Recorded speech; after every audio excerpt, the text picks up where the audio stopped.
আসসালামু আলাইকুম। আজকে আমি চলে এসেছি মিরপুরের মোটামুটি ভাইরাল একটা প্লেস, আর ওদের খাবারটাও খুব জনপ্রিয়। আর এটা হলো একটা কোয়েল পাখির ডিমের চাপ, ঠিক আছে। আর এই দোকানের নামটাও ছিল মিনু ডিমের চাপ, হ্যাঁ, যেটা কিনা মিরপুরের মোটামুটি ভাইরাল একটা রেস্টুরেন্ট বলা চলে। তবে আজকে আমি মিরপুর আসা হয়েছিল আমার একটা কাজের উদ্দেশ্যে। তো আমি কাজটা সেরে দেন যখন আমি বাসায় যাব, তো তখন হঠাৎ আমার আর কি চোখে পড়লো যে এই মেনু ডিম চাপেরটা। তো একটু হলো যে মানে যেহেতু এদের পাশ দিয়ে যাচ্ছি, হ্যাঁ, সচরাচর তো আর আসা হয় না, তো যেহেতু আসছি তো একটু খেয়েই যাই।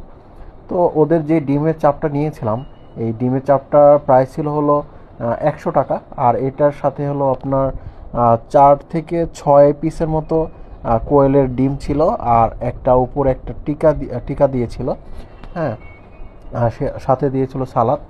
আর আমি একটা রুটি নিয়েছিলাম, পরোটা যেটা বলো, ওইটা দিয়ে টোটাল আপনার 120 টাকা আসছে। আর ডিমের চাপটা মোটামুটি না ভালোই। আর ভালোই লাগছিল, খারাপ না। তবে আহামরি যে এত ভালো তাও না। আর এটার সাথে একটা আলু ছিল, হ্যাঁ। সব কিছু মিলে না দারুণ একটা খাবার বলা চলে বিকেলের নাস্তা হিসেবে।